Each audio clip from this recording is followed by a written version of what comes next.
कि कांग्रेस एक पार्टी नहीं है, वो एक पारिवारिक एंटरप्राइज है। भारतीय जनता पार्टी जो है वहाँ पर परिवार जैसा भाव है कार्यकर्ताओं के बीच। अब 2014 में कांग्रेस के हाथ से गवर्नेंस गया, मैं नरेंद्र दामोदर दास मोदी 2019 में रेलेवेंस गया, मैं नरेंद्र दामोदर दास मोदी और 2024 में एग्जिस्टेंस जाएगा। जम्मू कश्मीर से लेकर कन्याकुमारी तक, पश्चिम से लेकर पूरब तक कहाँ था इंडिया लैंड? कुछ ऑनलाइन या फिर वैसे आता है कि आप डेमोक्रेसी खत्म हो रही है या फिर कुछ हो रहा है। अगर डिक्टेटरशिप अगर आप बोल रहे हो तो आप इतनी सारी बातें बोल कैसे पा रहे हो? 4 जून पे जब इनको ऐतिहासिक हार नसीब होगी, उसके बाद ये जनता को भी गाली देंगे। जो राम का नहीं वो भारत का हो ही नहीं सकता। तो इसीलिए कोई भाड़े के यूट्यूबर को जर्मनी से पकड़ के अपनी बातों को कहलवा रहे हैं। अभी आपके हिसाब से सीक्वेंस ऑफ प्राइम मिनिस्टर्स अगर मैं पूछना चाहूँ तो कौन कौन होंगे बीजेपी से?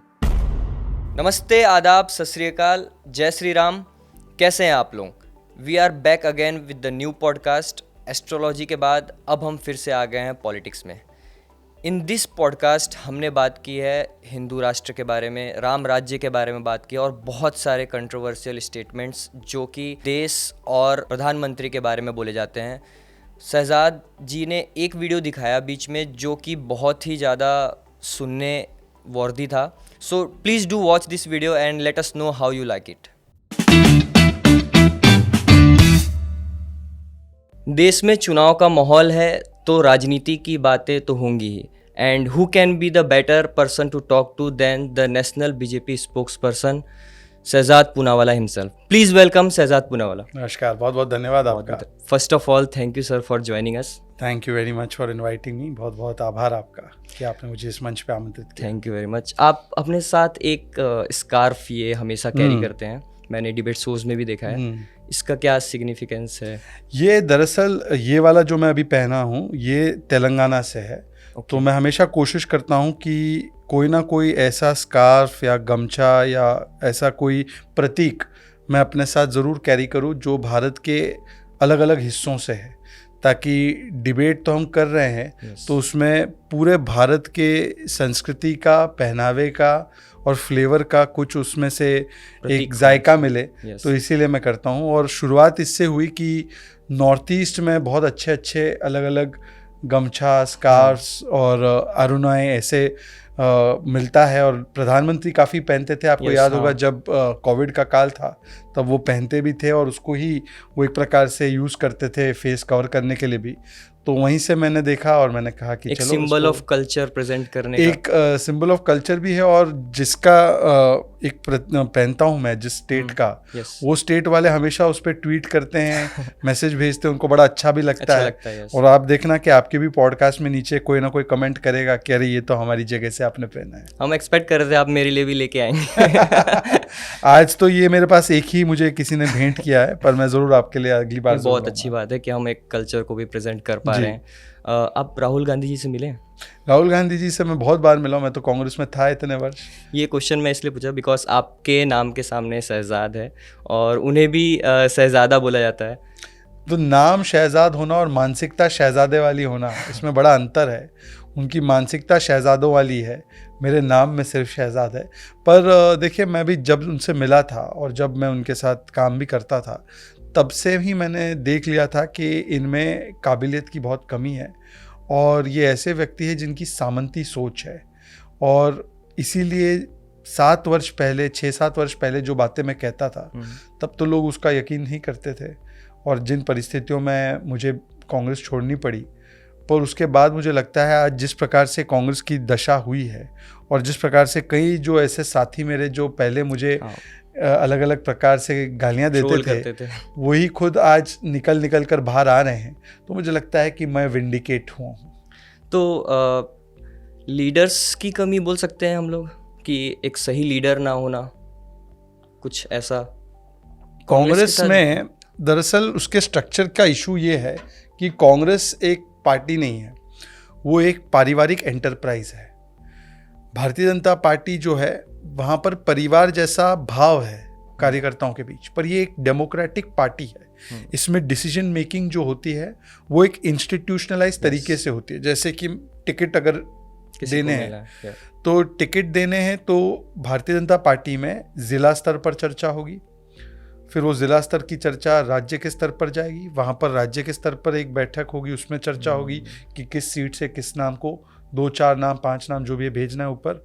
फिर उसके बाद वो कोर कमेटी में जाती है, फिर सेंट्रल इलेक्शन कमेटी जो राष्ट्रीय स्तर पर होती है उधर जाती है, और वहाँ पर चर्चा होकर सबको सम्मति के साथ, सर्वसम्मति के साथ तय करा जाता है। एक प्रोसेस फॉलो होता है ड्रिवन होता है बेसिकली। जबकि कांग्रेस में ऐसा कोई प्रोसेस नहीं है, उसमें केवल परिवार ही है। परिवार ने कहा कि भाई अमेठी से केएल शर्मा को लड़ना है, फैमिली के मैनेजर को, तो उनको लड़ना है। ओके। रायबरेली से लास्ट मिनट राहुल गांधी को घोषित करना है तो घोषित करना है। तो वहां पर कोई प्रोसेस नहीं है। प्रोसेस इसलिए नहीं है क्योंकि वहां पर परिवार ही सबसे महत्वपूर्ण है, यहाँ पर पार्टी महत्वपूर्ण है। वहां पर परिवार के लिए ही सब कुछ किया जाता है, यहाँ पर पार्टी हित और देश हित के लिए किया जाता है। तो ये दोनों के बीच में अंतर है। तो कांग्रेस का मूलतः स्ट्रक्चर ही परिवार की तरफ ओरिएंटेड है, और उसमें भी फिर समस्या ये है कि परिवार का जो सदस्य जो आज अपने आप को स्थापित करना चाह रहा है, पिछले इतने वर्षों से 2004 से 24 आ चुके हैं, वो व्यक्ति, उसके पास ना कोई परफॉर्मेंस है, ना कोई ट्रैक रिकॉर्ड है, ना वो मेहनत करने के लिए तैयार है, ना वो ज़मीन से जुड़ने के लिए तैयार है, और उन्होंने केवल और केवल कुछ ऐसी चीज़ों को हर 6 महीने से उठाना, उस पर बोलते रहना, बिना विचार करे, बिना सोचे समझे, और फिर उन विषयों को भूल जाना और नए विषय पर चले जाना। तो इस प्रकार की नॉन सीरियस पॉलिटिक्स वो करते हैं। तो इसीलिए कांग्रेस की ये दुर्दशा है। थोड़ी हालत हाँ, कांग्रेस में लीडर नहीं है, कांग्रेस में डीलर है। ओके। लीडर नहीं है, कांग्रेस डीलर वाली पार्टी बन चुकी है। लीडर पार्टी, मोदी लीडर है, अमित शाह लीडर है, योगी लीडर है। कांग्रेस में डीलर है, मतलब कि 2 प्रकार की डील है। या तो कि अगर सरकार कहीं गलती से आ गई तो डील करके पैसा कमाना है, करप्शन करना है, इसी के डील मेकिंग में ही लगे रहते हैं। कभी आपने कोई कांग्रेस का कार्यकर्ता देखा है कोई आंदोलन छेड़ते हुए? कभी गलती से भी देखा है क्या? नहीं, वो हाँ, एक आंदोलन के बीच में आना नहीं, वो ऐसे स्क्रिप्टेड फोटो ऑप के लिए अलग बात है। कोई बड़ा व्यापक, जैसे हमने राम जन्मभूमि का आंदोलन थोड़ा कम उठाया, उसको पूरा किया ना, आज राम मंदिर बना है, ऐसा आंदोलन क्या कांग्रेस में आपने कभी देखा? मुझे लगता है कि जो देश के हित में कोई आंदोलन चल रहा है उसमें देश साथ में हित आना में नहीं, वो अपनी पार्टी के हित में भी आंदोलन नहीं उठाते। वो इसलिए नहीं उठाते क्योंकि वो लीडर नहीं है, वो डीलर है। डीलर की प्रवृत्ति पैसा कमाने की होती है, डीलिंग करने की होती है, लीडिंग करने की नहीं होती। हमारे यहाँ लीडिंग की कैपेबिलिटी है, वहाँ पे डीलिंग की कैपेबिलिटी। दूसरा जो डील ये लोग करते हैं वो ये है कि परिवार जो है वो कांग्रेस पार्टी को चलाता है, उसमें छोटे छोटे और परिवार है जो छोटी छोटी कांग्रेस की इकाइयों को चलाते हैं, और इन दोनों में डील है। बड़े परिवार में और छोटे परिवार में डील है कि जब बड़ा परिवार चुनाव हारे तो छोटा परिवार उनसे सवाल नहीं पूछता, और जब छोटा परिवार राजस्थान का चुनाव हारे, मध्य प्रदेश का चुनाव हारे, तो बड़ा परिवार उनसे सवाल पूछना जरूरी है। नहीं, सवाल पूछना मतलब अकाउंटेबिलिटी तय नहीं करता। तो ये इसीलिए कांग्रेस पार्टी ऑफ डीलर्स है और भाजपा पार्टी ऑफ लीडर्स है, और इसीलिए कांग्रेस में डीलर्स है, लीडर्स नहीं है। और कांग्रेस का स्ट्रक्चर भी जो है वो परिवार की तरफ ओरिएंटेड है, ना कि परफॉर्मेंस की तरफ। और इसीलिए कांग्रेस की ये जो दुर्दशा है वो दुर्दशा उनकी। किसी को हम कांग्रेस में बुला पाएंगे कि नहीं यहाँ पे ये सुनने के बाद? नहीं, कांग्रेस को बुलाना चाहिए आपको, उल्टा और कांग्रेसियों को बुलाना चाहिए, क्योंकि जब उनको बुलाएंगे और आप ऐसे सवाल पूछेंगे उनसे, तब उनको भी एहसास होगा कि हाँ, हमारी पार्टी का कुछ तो करना पड़ेगा। क्योंकि देखिए, मैं आपको बताता हूँ, अभी 2014 में कांग्रेस के हाथ से गवर्नेंस गया, 2019 में रेलेवेंस गया, और 2024 में एग्जिस्टेंस जाएगा। आप समझ रहे हो किस दिशा में जा रहे हैं? तो एक ग्रुप भी बना, एनडीए आईएनडीए। नहीं, वो ग्रुप बना है, वो ग्रुप कितना मिला, उसने कितनी नीतियों पर एकमत हुए, कितनी नेताओं के चेहरों पर एकमत हुए, और वो ग्रुप कहाँ बना है वो भी अब देखने की ज़रूरत है। पटना में जो लोग एक साथ आए थे, पटना वाले ही निकल गए, नीतीश बाबू निकल गए। पटना के बगल में यूपी वाले निकल गए, आरएलडी। फिर उसके बाद बंगाल में ये इंडी में तलाक हो गया, 3 तलाक हो गया ना, ममता दीदी और तृणमूल कांग्रेस और कांग्रेस पार्टी में तो रोज का झगड़ा चलता है। वो कभी कहते हैं दीदी तालिबानी है, दीदी ये सबसे बड़ी डिक्टेटर है। मतभेद बहुत थोड़े ज्यादा नहीं, उनका वहाँ पे इंडिया अलायंस नहीं है, वहाँ पे अलग अलग लड़ रहे हैं। फिर आप बंगाल को देखने के बाद आप जम्मू कश्मीर में जाइए तो उमर अब्दुल्ला महबूबा मुफ्ती एक साथ नहीं लड़ रहे, वहाँ पे भी इंडिया अलायंस नहीं है। अब पंजाब में आइए, वहाँ पर आम आदमी पार्टी कांग्रेस एक नहीं लड़ रहे, वहाँ पर भी इंडिया अलायंस नहीं है। उत्तर प्रदेश में इंडिया अलायंस टूट गया, आरएलडी निकल गई थी। बिहार में इंडिया अलायंस टूट गया, वहाँ पर तो आरजेडी और कांग्रेस के भी ऐसे जूते चप्पल चले थे, याद है ना रैली में, रांची की रैली में। और फिर पप्पू यादव के साथ जो हुआ वो छोड़ दीजिए, अब पप्पू यादव जी का भी जो हुआ, तो वहाँ पर भी कोई ऐसा कोई ठोस अलायंस नहीं है। फिर आ जाइए महाराष्ट्र में किस प्रकार से गाली गलौज का दौर चला, हमने देखा है। थोड़ा उसके बाद उधर हुई। उसके बाद आप आइए और भी नीचे कि किस प्रकार से केरल में कांग्रेस और लेफ्ट जो है एक दूसरे को रोज गालियां देते, वहां पर भी इंडिया अलायंस नहीं बना। तो जम्मू कश्मीर से लेकर कन्याकुमारी तक, पश्चिम से लेकर पूरब तक कहाँ था इंडिया अलायंस? मतभेद बहुत ज्यादा है और खुद के साथ ही होना। एनडीए का हमारे अलायंस का मिशन और विजन है देश के लिए, ठीक है। हम देश को 10वें से 5वें स्थान पर और 30वें स्थान पर ले जाना चाहते हैं। 25 करोड़ लोगों को गरीबी से निकालना, 11 करोड़ लोगों के नल से जल बिठाना, 12 करोड़ लोगों तक शौचालय पहुंचाना, 70 से ज़्यादा एयरपोर्ट बनाना, डबल रेट से हाईवे बनाना, हम अर्थव्यवस्था में जो हमारी पर कैपिटा इनकम है उसको दुगनी करना, मिडिल क्लास की इनकम को 4 गुना करना, ये हमारा मिशन और विजन। इनके पास ना मिशन ना विजन, केवल कन्फ्यूजन, करप्शन, कमीशन और एम्बिशन। सत्ता में आना एक मिशन है इनका, सत्ता में आना एक मिशन है और उसके अलावा केवल कंफ्यूजन। तो मैं एक फॉरेन का, आपने इतनी सारी योजनाएं के बारे में बात की, मैं एक फॉरेन का एक पॉडकास्ट में देख रहा था, वो बोले कि पूरे देश में शौचालय बनवाना, मतलब कि गांव-गांव तक वो फैसिलिटी पहुंचाना अपने आप में एक बहुत बड़ी बात होती है। उसके बारे में लोग थोड़ा कम बात करते हैं। इसके मैं आपको 3 फायदे बताता हूँ जो ज़्यादा चर्चा में नहीं आ पाए। सबसे पहले तो देखिए, हम तो शहरी इलाके में रहते हैं, हमारे घर में टॉयलेट है, तो हमको ये डे टू डे जो दिक्कतें होती है लोगों की वो पता नहीं चलती। गांव में 2014 से पहले केवल 30-32% लोगों के घर में टॉयलेट थे। इसका मतलब कि जब किसी महिला को, बच्ची को टॉयलेट जाना होता था तो या तो बहुत सुबेरे वो निकले, वो सुबह या बहुत रात को, शाम को निकले जब सन डाउन हो जाए तब, ताकि वो जाकर एक प्रकार से अपने आप को रिलीफ दे सके। इससे एक तो उनकी सुरक्षा पर भी खतरा और उनके स्वास्थ्य और हाइजीन पर भी खतरा था। टॉयलेट बनने के बाद और खास करके स्कूलों में टॉयलेट बनने के बाद जो बहुत बड़े पैमाने पर गर्ल्स का ड्रॉप आउट रेट बढ़ा था स्कूल्स में, वो गर्ल्स ड्रॉप आउट रेट बहुत बड़े पैमाने से कम हुआ। बच्चियों की हेल्थ, महिलाओं की हेल्थ और सुरक्षा पर इसका असर पड़ा, पॉजिटिव असर पड़ा। और एक स्टडी की गई है कि हर घर में जहाँ पर टॉयलेट बना वहाँ पर प्रतिवर्ष 70,000 रुपए की सेविंग्स हुई, क्योंकि वरना वो बीमारी होती या कोई किसी प्रकार की उनको सिचुएशन पैदा होती हेल्थ की, तो उसमें खर्चा होता, तो 70,000 रुपए उनके प्रतिवर्ष बचे। हाँ, तो इसका मतलब आप सोचिए, अब 70,000 रुपए और आप इसको 11 करोड़ परिवार, 11 करोड़ घरों से मल्टीप्लाई कीजिए तो कितना पैसा बचाया है। और वो पैसा बचना मतलब कि वो पैसा उन्होंने अपनी और भी एजुकेशन पे, अपने और भी स्टैंडर्ड ऑफ लिविंग को बढ़ाने के लिए इस्तेमाल किया। तो ये हम सोचते नहीं है। नल से जल भी जब पहुंचा, नल से जल था, आपको पता है 16 करोड़ ग्रामीण घर है हमारे घर, वैसे तो कुल मिला के 25 करोड़ है, 16-17 करोड़ ग्रामीण इलाके के घर है। उसमें केवल 2 या 3 करोड़ घरों तक ही नल से जल पहुंचा था। मतलब कवरेज हार्डली कम थी, 15-20%, थोड़ी नहीं, कुछ नहीं थी।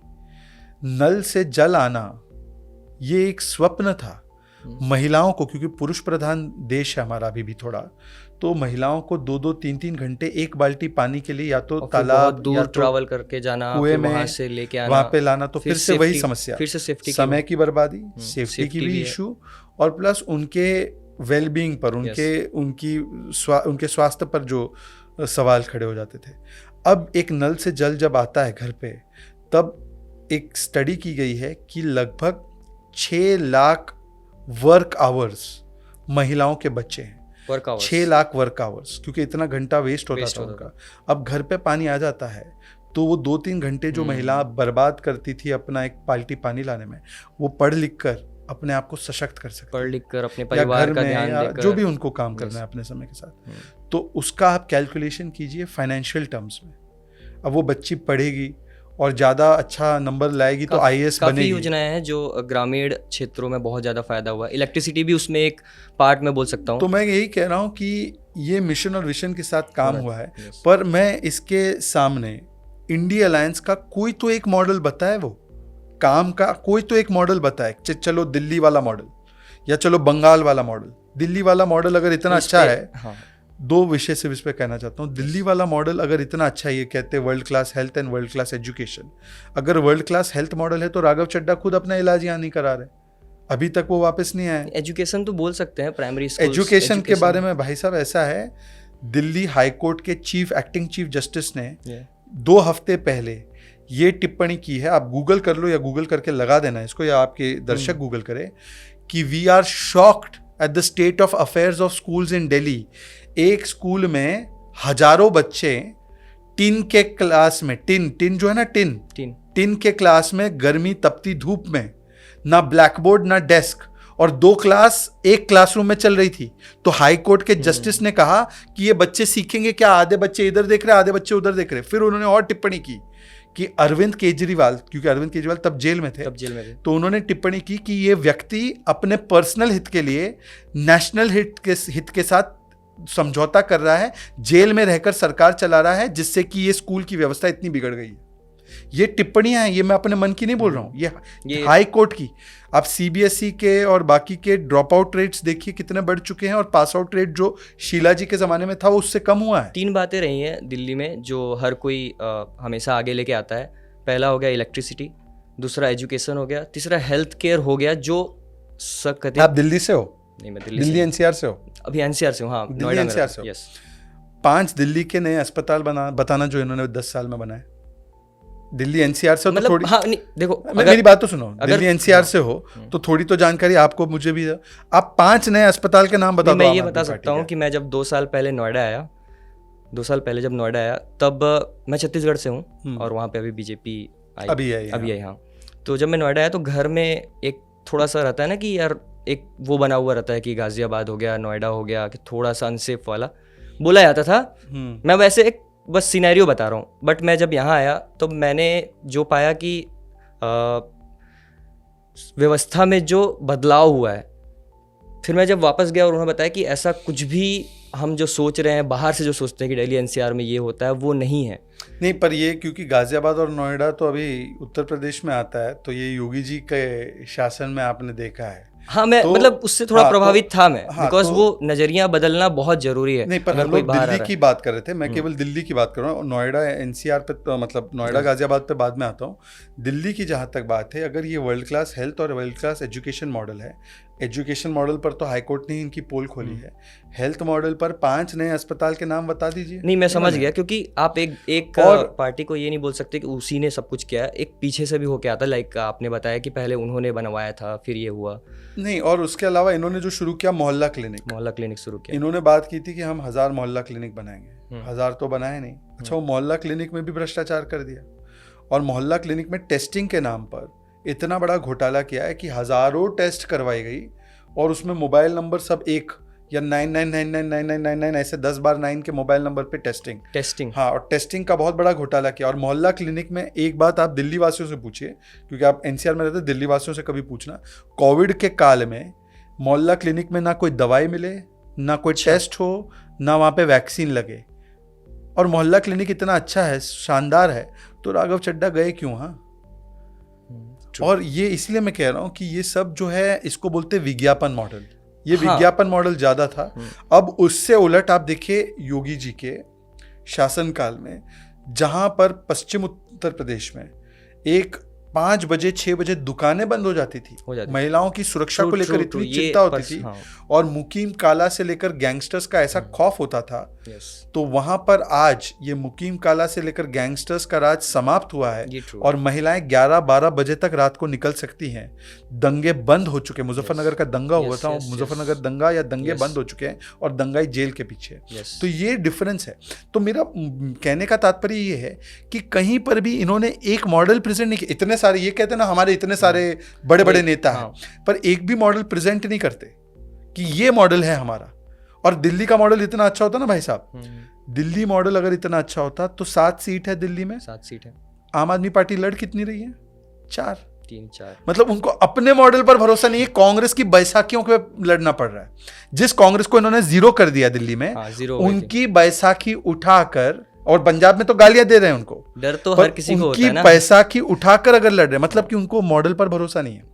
डर इसका है कि ये मोदी जो है इसने काम किया है और इसको गाली देने के अलावा हमारे पास कुछ है नहीं।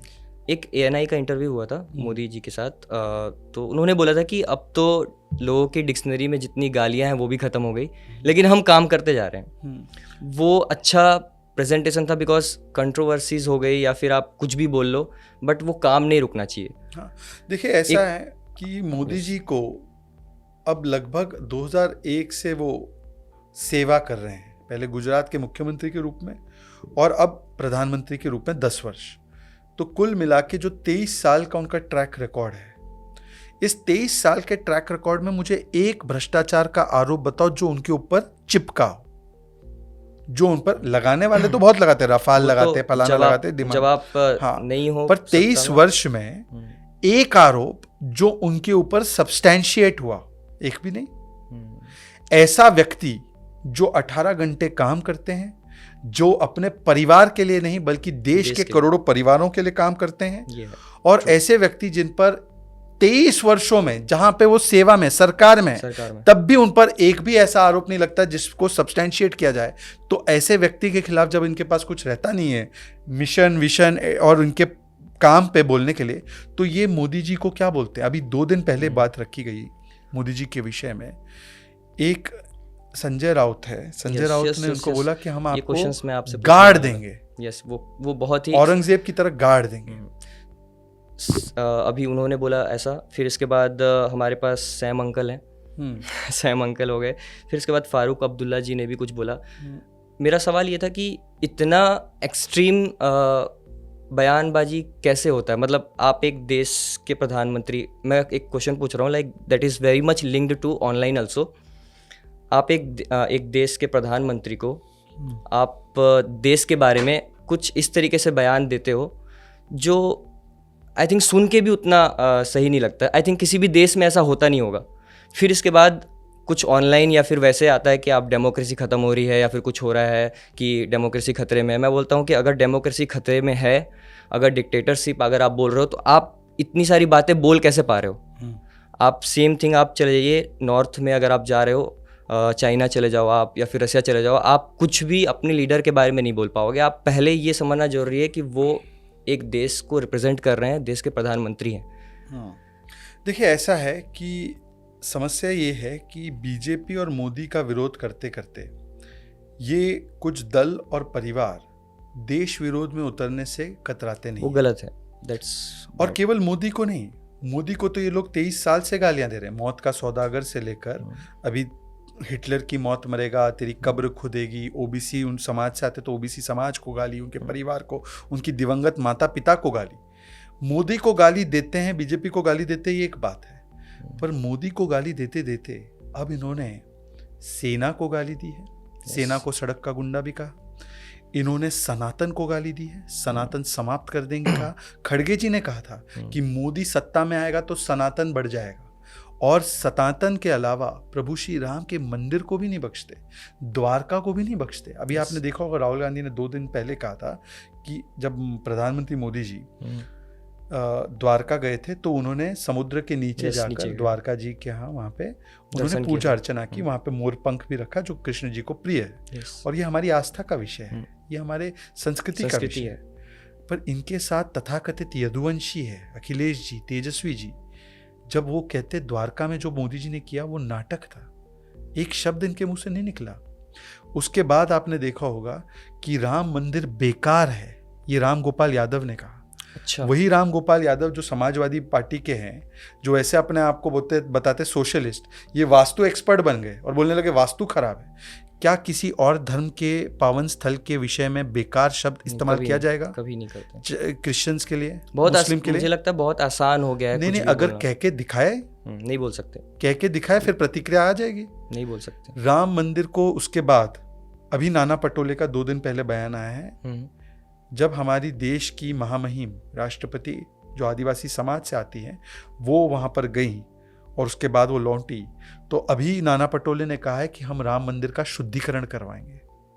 मतलब क्या राम मंदिर अशुद्ध हो गया क्योंकि वहां पर द्रौपदी मुर्मू जी गई, या आप कह रहे हैं कि राम जन्मभूमि अशुद्ध है? क्या और कोई पावन मैं मेरी बात पूरी हो जाए, कोई और पावन स्थल के विषय में बोल सकते हैं? नहीं बोल सकते। तो मोदी विरोध करते करते आज ये लोग सनातन के विरोध में, सेना के विरोध में, संवैधानिक संस्थाओं के विरोध में, राम और राम मंदिर के विरोध में उतर आए हैं।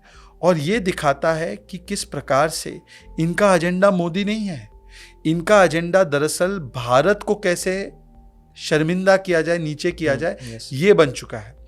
हम लोग भी विपक्ष में रहे, हम लोग तो ज्यादा विपक्ष में रहे, पर कभी भी वाजपेयी जी ने इंदिरा जी का विरोध करते करते देश का विरोध नहीं किया था। अडवाणी जी ने कभी देश का विरोध नहीं किया था।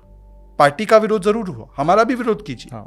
पर जब ये लोग इस प्रकार के विरोध करते हैं कि देश को ही कटघरे में खड़ा कर देते हैं, तब सवाल उठते हैं और जनता इसका जवाब देगी। और अब मैं आपको कह रहा हूं 4 जून तक तो ये सेना, सनातन संस्थाओं पर और मोदी पर सवाल उठा रहे हैं।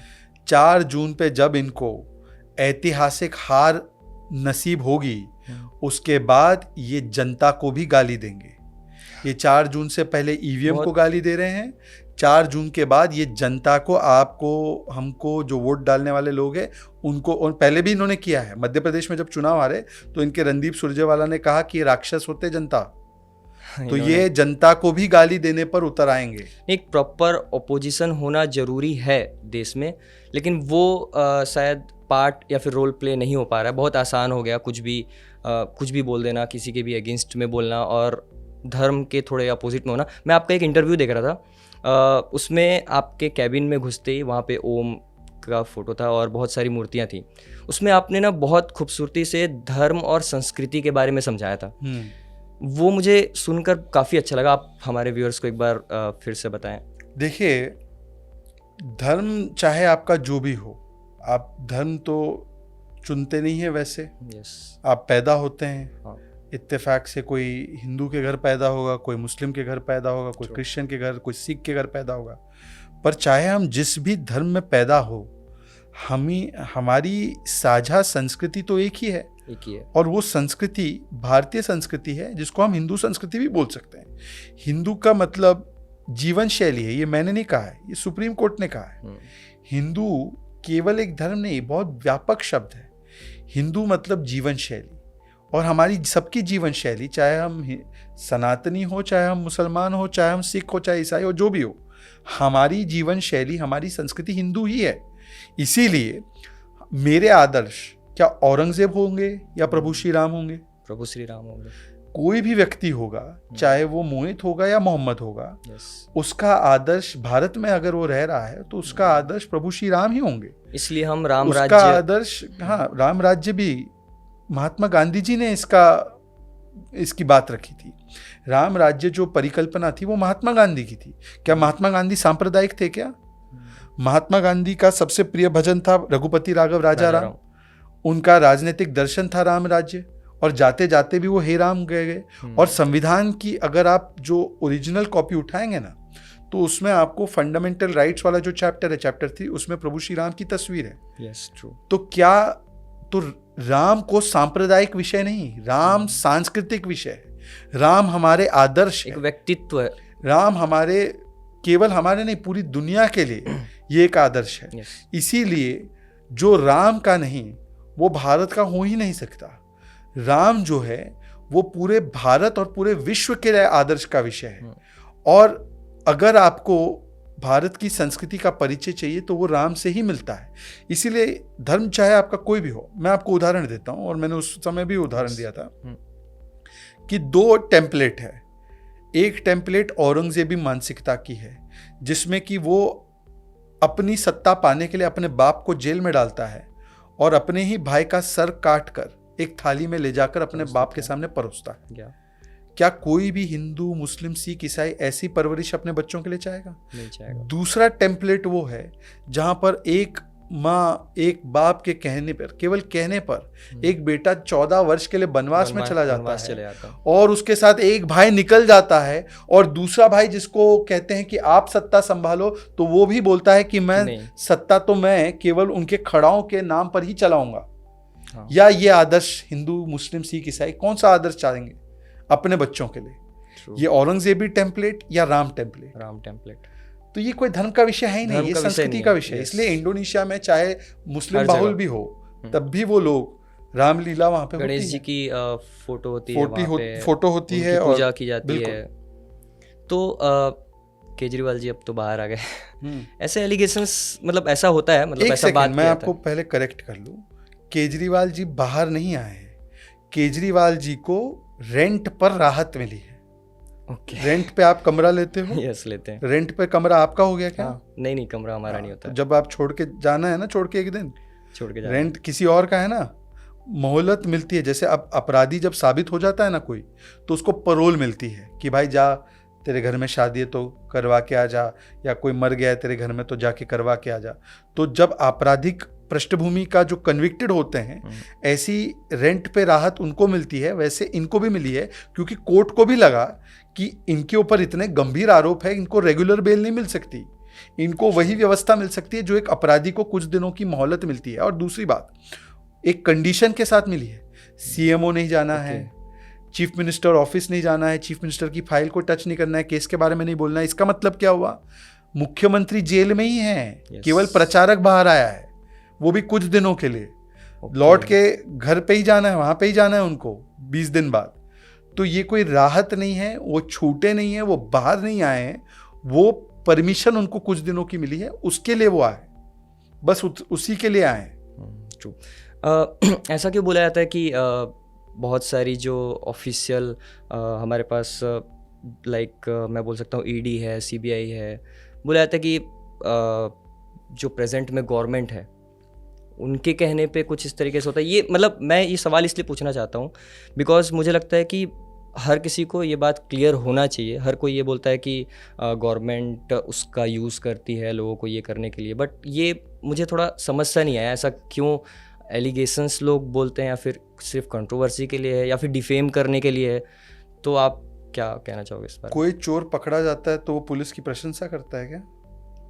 वो क्या बोलता है, ये पुलिस मुझ पे गलत आरोप लगा रही है, ये पुलिस जो है बिकी हुई है, मिली हुई है। कोई ऐसा चोर मिला है, कोई ऐसा हत्यारा मिला है जो बोलता है नहीं नहीं बिल्कुल सही पकड़ा है पुलिस ने मुझे? आपने कभी देखा है आपके अनुभव में? तो चोर पकड़े जाएंगे तो क्या? और ये कोई चोर नहीं, खानदानी चोर है, ये केवल कोई चोर नहीं, ये तो एंटी करप्शन के हेड। पूरी बात सुनो, यस, ये खानदानी चोर और खानदानी भ्रष्ट है। इनसे जरा पूछे, जब ये आरोप लगाते ईडी सीबीआई पर, लालू क्या पहली बार जेल गए हैं क्या 2014 के बाद? 2013 में वो पहली बार कन्विक्ट हो गए और 97 में पहली बार गए, तब बीजेपी थी। जेएमएम पहली बार कन्विक्ट हुई 94 में, बीजेपी थी क्या? डीएमके के नेता पहली बार जेल में गए यूपीए के जमाने में। समाजवादी पार्टी पर पहली बार डिस्प्रपोर्शनेट एसेट केस लगा सीबीआई का यूपीए के जमाने में। टीएमसी के ऊपर, नेताओं के ऊपर आरोप लगे भ्रष्टाचार के यूपीए के जमाने में। तो तब ईडी सीबीआई का मिसयूज हो रहा था, तो फिर आप कांग्रेस के साथ क्यों बैठे हो? ये एक तो पहली बात समझना जरूरी है, खानदानी चोर है।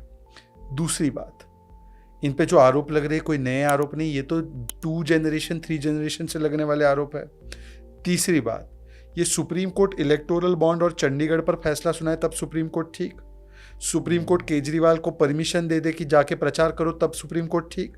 यही सुप्रीम कोर्ट जब कहे ईडी सीबीआई का गलत इस्तेमाल नहीं हो रहा और जजमेंट दे, तब सुप्रीम कोर्ट ठीक नहीं, तब सुप्रीम कोर्ट दबा हुआ है, दबाव में है। और ईडी सीबीआई इतनी गलत है तो इनकी हिपोक्रेसी अब देखिए। दिल्ली में जब सिसोदिया पर और बाकी नेताओं पर कार्रवाई हुई शराब घोटाले में, सबसे पहले प्रेस कॉन्फ्रेंस करके इसका क्रेडिट लेने का काम कांग्रेसियों ने किया। क्रेडिट तो यस ट्रू, ऐसा पवन खेड़ा ने कहा कि मेरी ही शिकायत और हमारी ही शिकायत पर यह कार्रवाई हो रही है।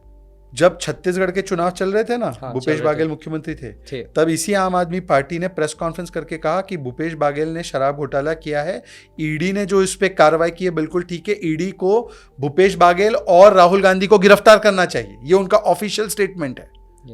तो ईडी अगर गुनहगार है आपके केस में, तो वहां पर चमत्कार कैसे करती? पंजाब में जब खेड़ा को गिरफ्तार करते हैं, कांग्रेस के नेता को, तब कांग्रेस पार्टी बोलती है पंजाब की सरकार, मान सरकार हमारे खिलाफ वेंडेटा करती ये है। अपने कन्वीनियंस के हिसाब से मैं आपको वही बता रहा हूँ एग्जाम्पल्स के बोल साथ। सकते हैं। ये जो वेंडेटा बोल रहे हैं, पंजाब में जब खेड़ा गिरफ्तार होते हैं तो वो कहती है पंजाब आम आदमी पार्टी हमसे वेंडेटा कर रही है। केरल में जब विजयन की सरकार कांग्रेस के नेता पर एफआईआर करती है तो बोलते हैं विजयन सरकार वेंडेटा कर रही है। जब बंगाल में टीएमसी की सरकार कार्रवाई करती है कांग्रेस के नेताओं पर तो बोलते हैं टीएमसी की सरकार वेंडेटा कर रही है। और दिल्ली में आकर जो लोगों पे वेंडेटा के आरोप ये लोग अलग अलग जगहों पर लगाते हैं वो कहते हैं हम लोग मोदी जी के वेंडेटा के खिलाफ साथ मिलकर लड़ेंगे। आप समझ रहे हो उसका मतलब? समझ रहा हूँ मैं। इसको बोलते हैं हिपोक्रेसी, कि वहां पर करनी है कुश्ती और दिल्ली में आकर करनी है दोस्ती। पहले आया ईडी सीबीआई जो ऐसे बोला गया कि अच्छा, ये ईडी सीबीआई पे एक और मैं आपको विषय बता दूं। मैं इसको कंप्लीट कर लेता हूँ क्योंकि ये पूरा मिला हुआ है। फिर इसके बाद बोला गया इलेक्टोरल बॉन्ड पे बहुत ज़्यादा बातें हुई थी कि इलेक्टोरल बॉन्ड पे कि हमारे उस पे भी मैं आता हूँ क्योंकि वो थोड़ा मुद्दा अलग हो जाएगा। Yes. ईडी सीबीआई पे ईडी के कुल केसेस में से राजनेताओं पे केवल 3% केस है। ओके। जो हजारों केस ईडी ने किए हैं, ये कहते हैं ना हमारे खिलाफ केस कर दिए, हमारे खिलाफ बीजेपी केस करवाती है। यस। कुल केस सारे राजनेताओं पे, टोटल पॉलिटिशियन पे सिर्फ 3%, केवल 3%। हाँ, मतलब 97% जो केस ईडी करती है ना, वो कोई बिजनेसमैन, कोई ब्यूरोक्रेट, कोई बाकी भ्रष्टाचारी जो गलत काम कर रहा है उस पे है। तो अब बताओ कि 97% केस नॉन पॉलिटिशियन पे है, पर ये जो 3% पॉलिटिशियन है जो भ्रष्टाचार कर रहे हैं वो कह रहे हैं हमारे खिलाफ वेंडेटा हो रहा है। नहीं, ऐसा हुआ है कि कुछ भ्रष्टाचार जैसा मिल नहीं रहा है बीजेपी के लिए, तो फिर कुछ तो बातें निकाल। ऐसा है कि इनको बोलिए कि 10 साल हो गए हमारी सरकार को, 10 साल हो गए हमारी सरकार को। अगर इनके पास एक भी प्रूफ होता कि इन्होंने कोई बीजेपी वालों ने कोई भ्रष्टाचार किया है जिसपे ईडी सीबीआई कार्रवाई नहीं कर रही है, तो हमारी व्यवस्था में ऐसा है या तो ईडी सीबीआई कार्रवाई करे, अगर ऐसा नहीं होता है तो कोर्ट में जाकर क्रिमिनल कंप्लेंट डालकर कार्रवाई शुरू करवा सकते हैं। कई ऐसे केस सीबीआई के ईडी के कोर्ट के आदेश से भी होते हैं, और कोर्ट तो इनकी बात सुनता ही है ना। ये तो नहीं कह सकते कोर्ट बिका हुआ है, नहीं, कोर्ट नहीं बोल सकते। तो कोर्ट में जाकर करवा दो। कोर्ट में अभी तक क्यों कोई केस करके इन्होंने नहीं कहा कि इस केस में रफाल में किया था, रफाल में क्या निकला, फिर चौकीदार चोर है निकला क्या कि क्लीन चिट हुई। पेगासस में इन्होंने बोला था, कोर्ट ने बोला कुछ नहीं, गलत कुछ नहीं है।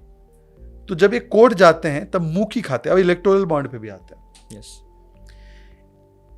हमारी पार्टी के 303 सांसद है, ओके, 18 राज्यों में सरकार है, हमें 8000 करोड़ के इलेक्टोरल बॉन्ड मिले, वो तो वसूली और उगाही, ठीक है। बाकी बचे 242 सांसद, 543 में से 303 हमारे, तो 242 इनके। यस। 242 वाली पार्टीज जिनकी इतने राज्यों में सरकारें नहीं है, कहीं किसी की एक, कहीं किसी की दो मैक्सिमम, थोड़े थोड़े इधर उधर, इनको 7000 करोड़ मिला। ये सात्विक चंदा है। 303 वाली पार्टी जिसकी केंद्र की सरकार, 18 राज्य सरकारें, उसको 8000 करोड़ मिले, तो ये उगाही है, वसूली है। और जिसके पास 242 सीट, उसको 7000 करोड़ मिले, लेकिन वो सामने, वो सात्विक नहीं, वो सामने नहीं आया। लेकिन बहुत ज्यादा सामने इसलिए नहीं आया क्योंकि ये चीखते झूठ बोलते हैं। अब मैं आपको बताता हूँ, इन्होंने बड़े आरोप लगाए थे इनकी कांग्रेस के प्रवक्ताओं ने। जब पहले दिन ये सब मामला सामने आने लगा तो इन्होंने एक आरोप लगाया कि गैम्बलिंग के किंग से, फ्यूचर गेमिंग से बीजेपी को चंदा मिला है। ये बड़ा चिल्ला के आरोप लगाया था कि बहुत छोटा सा ऑफिस था। फिर पता चला कि गैम्बलिंग का जो ये किंग था, सैंटियागो मार्टिन, फ्यूचर गेमिंग, जिसने 1400 या 1300 करोड़ के बॉन्ड खरीदे थे, उसमें से 1200 करोड़ के बॉन्ड डीएमके, टीएमसी और कांग्रेस को मिले थे। ये शायद नहीं पता है। नहीं, ये बात आ गई है। अच्छा, पता है सबको, इसलिए चुप हो गए ना इस पे। ओके, अब क्यों नहीं बोलते इस पे। इन्होंने आरोप लगाया, यशोदा, एक सुप्रिया श्रीनेत नाम की व्यक्ति ही बोलना ठीक रहेगा, व्यक्ति हैं, व्यक्ति बोल सकते हैं, व्यक्ति तो नहीं, वो क्या है कि हाव भाव से थोड़ा जज करना थोड़ा मुश्किल हो जाता है कभी कभी। पर सुप्रिया श्रीनेत जो है व्यक्ति, उन्होंने यशोदा हॉस्पिटल से भाजपा ने चंदा ले लिया, यशोदा गाजियाबाद से चंदा ले लिया। पता चला यशोदा गाजियाबाद का था ही नहीं वो मामला, यशोदा हैदराबाद हॉस्पिटल का था। अच्छा।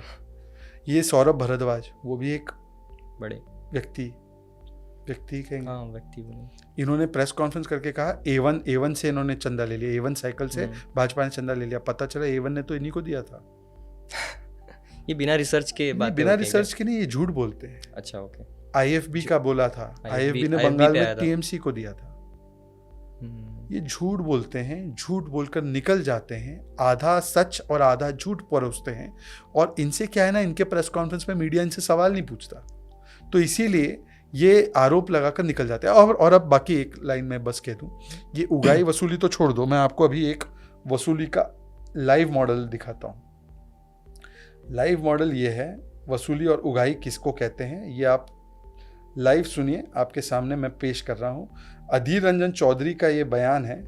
अधीर रंजन चौधरी क्या कहते हैं वसूली और उगाई के बारे में, ये सुनिए।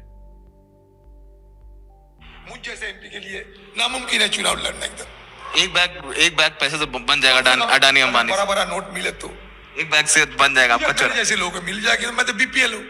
तो आप पार्लियामेंट में तो इनको बुरा भला कहते हैं, अडानी अंबानी को, सबको जरूर कहते हैं। फिर वो तो नहीं भेजेगी इसलिए कहते हैं, भेजने से चुप जाते। सुन लीजिए दादा,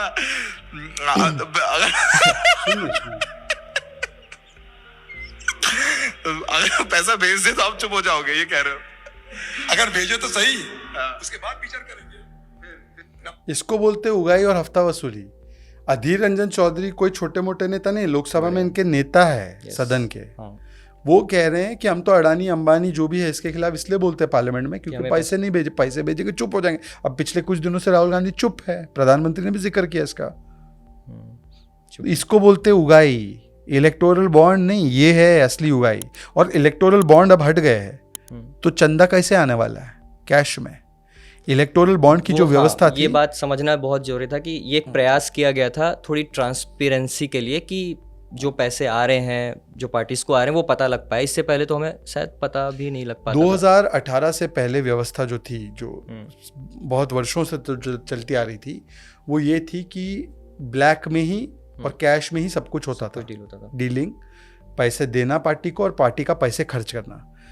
इस व्यवस्था से जो इलेक्टोरल रिफॉर्म्स में सजेस्ट की गई थी लॉ कमीशन, बाकी कमीशंस के द्वारा, इसमें यह था कि बॉन्ड खरीदना है तो वाइट में खरीदना है, पार्टी को बॉन्ड लेना है तो एक अकाउंट में लेना है।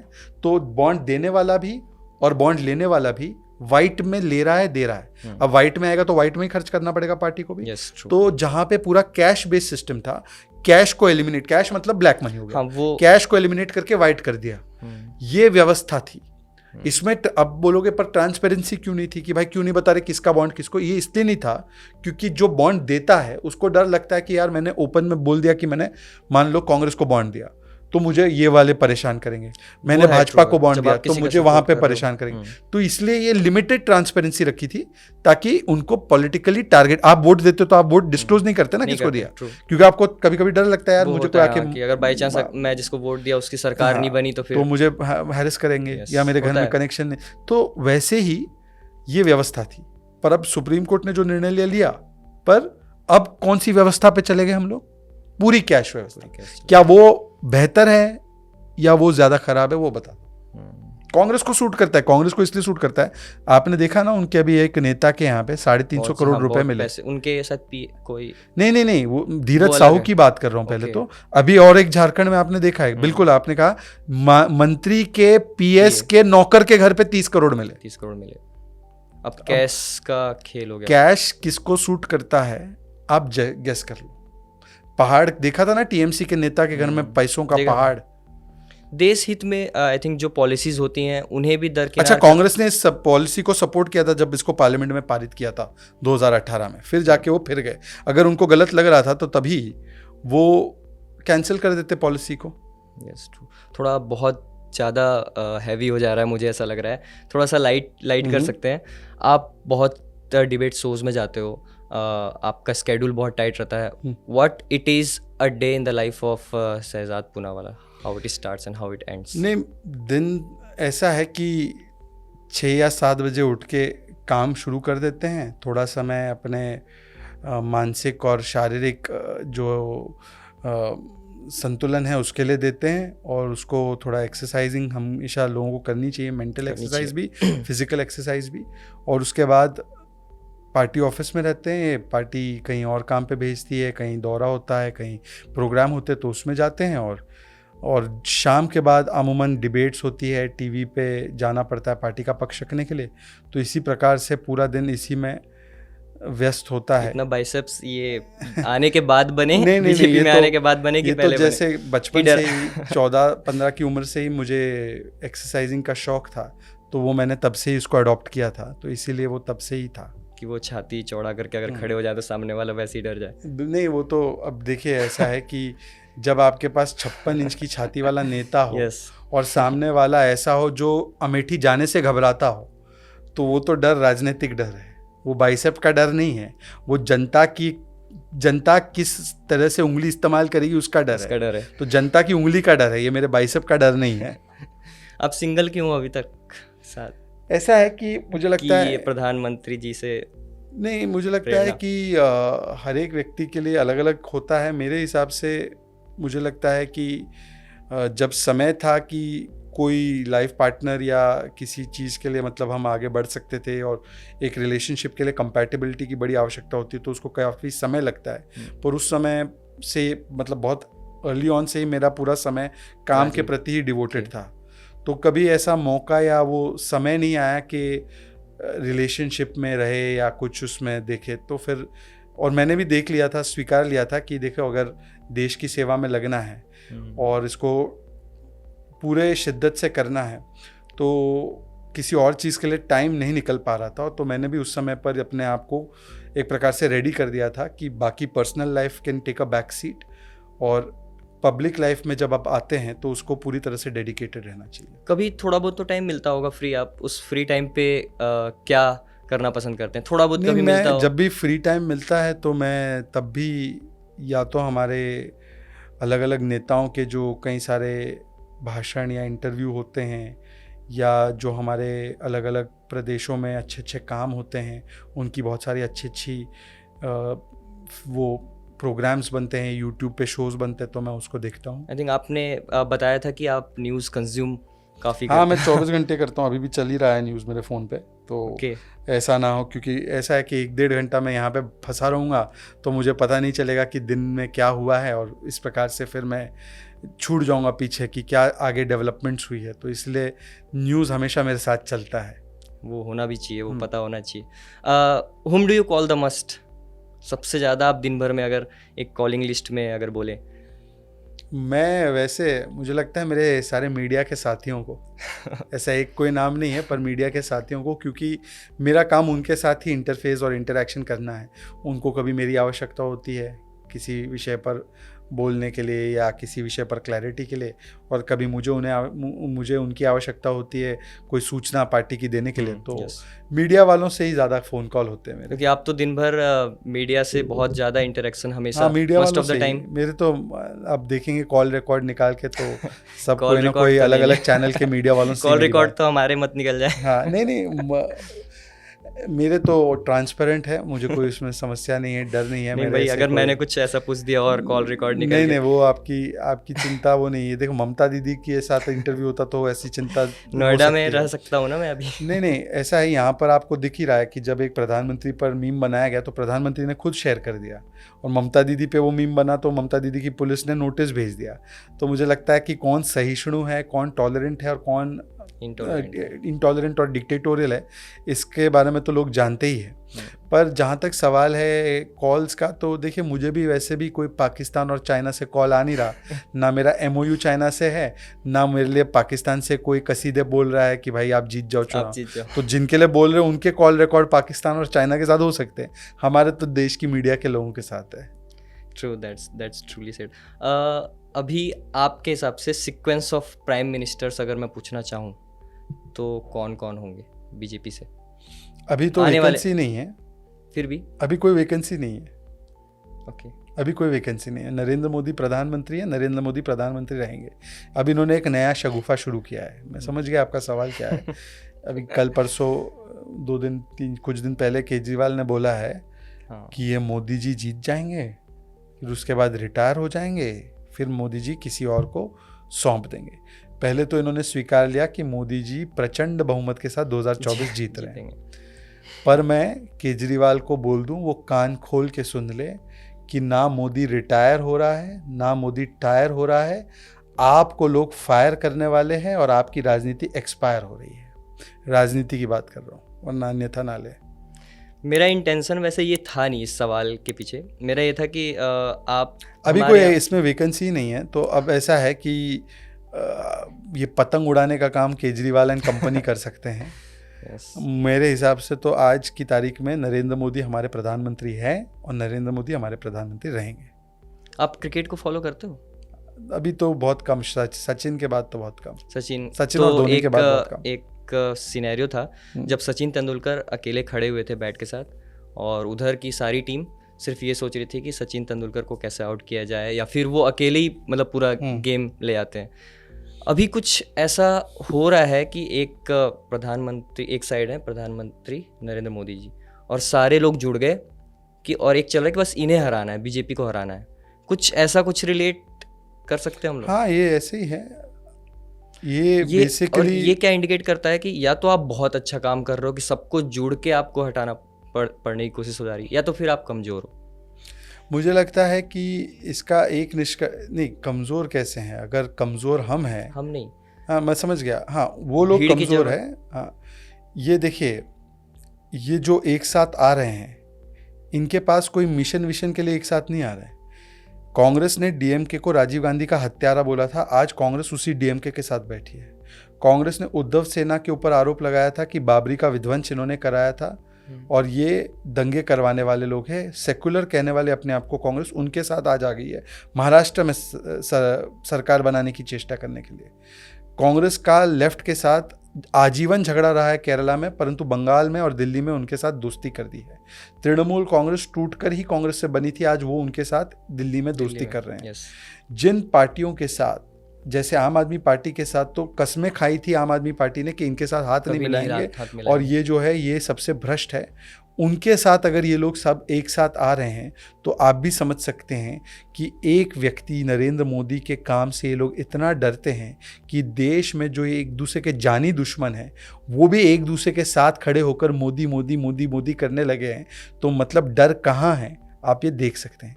डरे हुए ये हैं, इसलिए ये अमेठी तक नहीं जा पाते।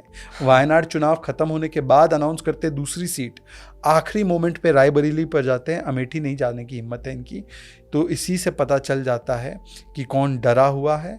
इतने डरे हुए हैं कि अब फेक वीडियो, ईवीएम पर सवाल, ईवीएम पे भी पांचों परिवार के सदस्यों को 5 पारिवारिक सीट पर समाजवादी का उतारना, 7-10 टिकटें बदल देना, ये करने वाली पार्टियां कितनी डरी हुई हैं आज आप इससे ही समझ सकते हैं। हम नहीं कर पाएंगे अब कोई पॉडकास्ट में हमारे नहीं आएगा। मेरे पॉडकास्ट का कैरियर यहाँ पे खत्म तो ये तो उनका अलोकतांत्रिक व्यवहार है। अगर वो अपनी खामियों को नहीं सुनना पसंद करते हैं तो वो, उनके पास बहुत सारे यूट्यूबर वैसे भी हैं जो उनके लिए ही कसीदे करते हैं, तो उन्हीं के पास जाएं।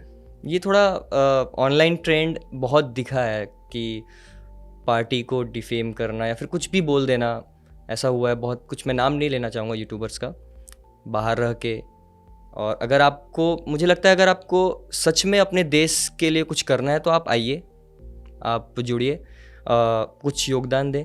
आप इसे ये बोलते हो कि हम सही तरीके से नहीं, पर इसमें कोई बुराई नहीं है। बुराई नहीं है। मैं ये पूछना चाह रहा था कि अगर मान लो कोई एक व्यक्ति, ठीक है, जुड़ा हुआ है किसी पार्टी से, और एक व्यक्ति है जो पार्टी से नहीं जुड़ा हुआ है, वो सिर्फ और सिर्फ कंट्रोवर्सी के लिए या फिर पार्टी को सिर्फ वैसा बोलना चाह रहा है, डिफेम करना, और प्रधानमंत्री को वैसा बोलना, मुझे नहीं समझ में आता कि ये कितना। इसको आप अलग तरीके से देखिए।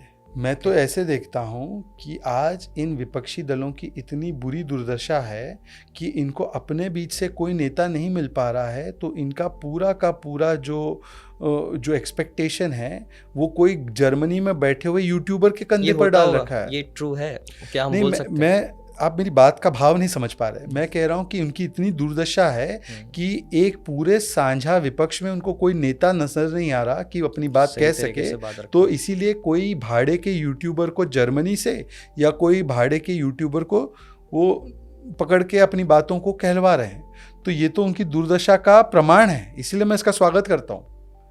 और यूट्यूब के व्यूज़ अगर वोट्स में कन्वर्ट होते तो भाई साहब फिर तो इस देश में चुनाव सनी लियोनी भी जीत जाती है ना।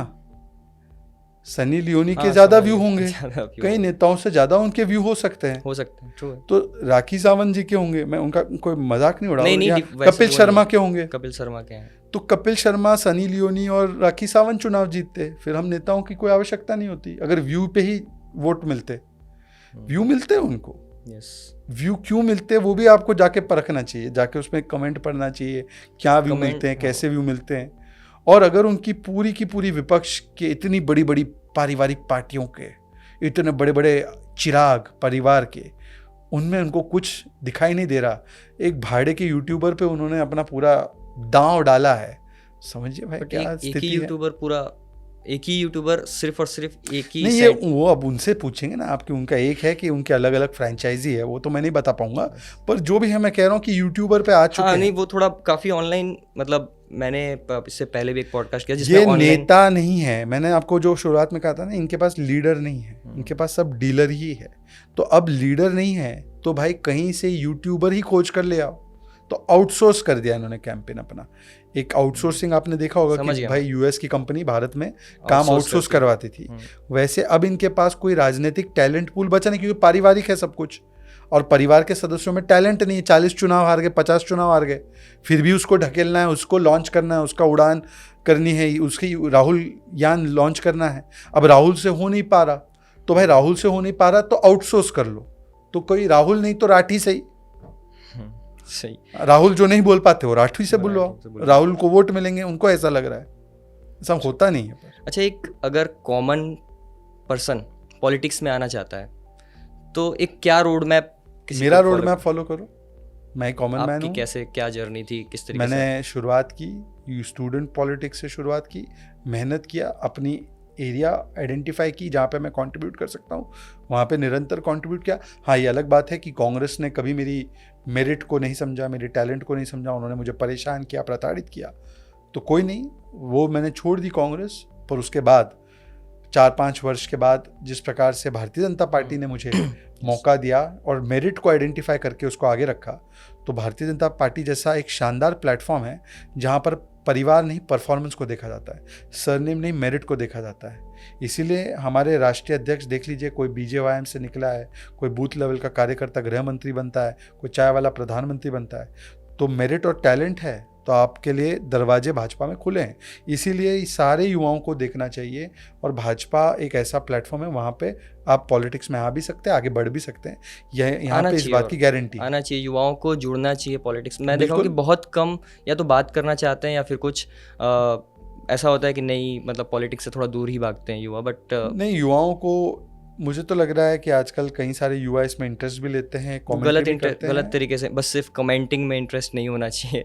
हम बाहर, चलिए जैसे उनको ठीक लगे, पर भाजपा जैसा उनके पास प्लेटफॉर्म है जिसमें वो शामिल हो सकते हैं, जहाँ पर उनके जाति, धर्म, नाम, परिवार से कोई लेना देना नहीं, केवल उनके टैलेंट और मेरिट से लेना देना है। अगर टैलेंट और मेरिट है, देश के लिए काम करने की भावना है और निष्ठा है, कमिटमेंट है, तो भाजपा में कोई भी सीलिंग नहीं है आपके ऊपर। आप जहाँ तक जितना आपकी ऊपर टैलेंट जा आपको ले जा सकती है, आपको ले जाने के लिए भारतीय जनता पार्टी वो सुंदर प्लेटफॉर्म है।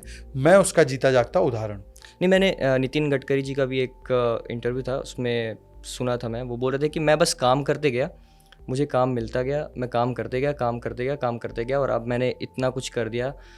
ऐसा कभी नहीं हुआ कि मुझे कुछ ऐसा फील हुआ हो कि कुछ अलग सा है, कि क्या ये है। इसीलिए है क्योंकि कांग्रेस हो या कांग्रेस जैसी जो दल है, आप देखिए वहाँ पे लालू चाहते तेजस्वी आए, स्टालिन चाहते उदयनिधि आए, शरद जी चाहते सुप्रिया आए, सोनिया जी चाहते हैं राहुल जी आए।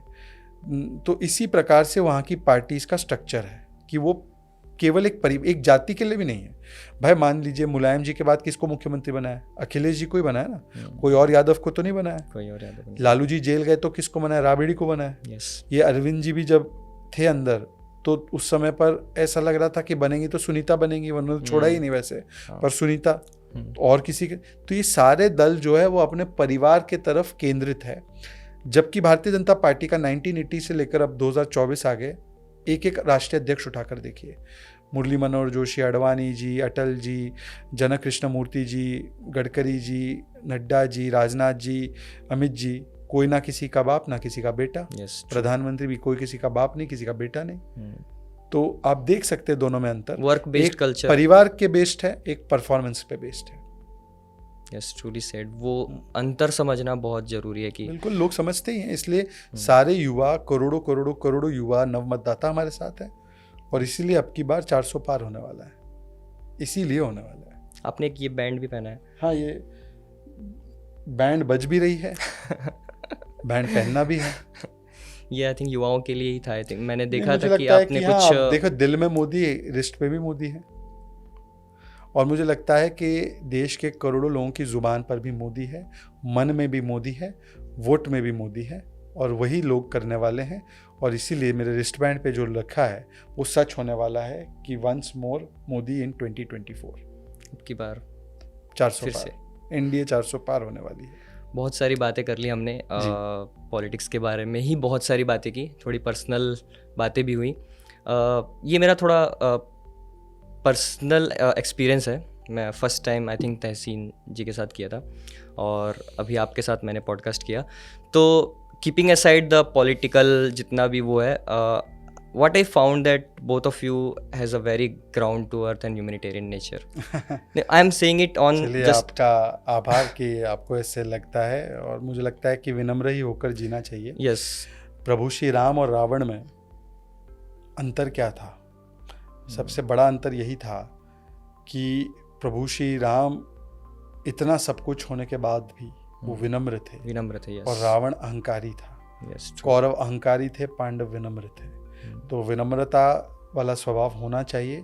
और जब आप सेवा में होते हैं, मैं तो सत्ता कहता भी नहीं हूँ, हम अपने आप को सेवक ही मानते हैं, yes, उसी प्रकार का भाव रखना चाहिए। जिस पेड़ में ज़्यादा फल होते हैं वो झुकता है। है। तो मुझे लगता है कि यही सीख हमें प्रधानमंत्री जी से भी मिलती है, यही सीख हमें अपने धर्म ग्रंथों से भी मिलती है, और इसी तरीके से जीना चाहिए, अपनाना चाहिए, और विनम्र ही रहकर जीना चाहिए। That's very beautiful said. Thank you Shahzad बहुत जी, बहुत बहुत धन्यवाद आपका, बहुत हमारे अच्छा साथ लगा जुड़ने के आपसे लिए। चर्चा करने के लिए, और आपको आगे के पॉडकास्ट के लिए शुभकामनाएं। और मैं अपील करूंगा Yes. कि चाहे जितनी भी खट्टी मीठी बातें हुई हो विपक्ष के बारे में, विपक्ष भी थोड़ा सहिष्णुता दिखाते हुए, बड़ा दिल दिखाते हुए इनके पॉडकास्ट पे आए। कोई ऐसे सवाल नहीं पूछ लेंगे, आपके कार्य ही आपको एक्सपोज कर रहे हैं। अब इनके सवाल से नहीं, क्या सवाल डरना? तो अच्छे थे, सवाल तो ठीक थे। हो नहीं, सकता आपके है सवाल में समस्या नहीं, उनको जवाब देने नहीं होता है, ये तो समस्या है। आप ही किसी अपनी पार्टी से किसी के लिए बोल मैं तो दीजिए कि सभी को हमारे साथ कहूंगा, कोई मैं बैठ तो जाए। वो तो मैं बहुत व्यक्तिगत मुश्किल हो रूप जाता से है कहूंगा। लाइनअप होना। नहीं, मैं कहूँगा, उनसे ज़रूर कहूँगा। और व्यूअर्स से कह दीजिए कि प्लीज़, हाँ बिल्कुल, इनके चैनल को बिल्कुल सब्सक्राइब कीजिए, और ज़्यादा से ज़्यादा इसको शेयर कीजिए, लाइक कीजिए, कमेंट भी कीजिए, एंगेज कीजिए, ताकि यूट्यूब का एल्गोरिदम कुछ कृपा इन पे भी बरसाए।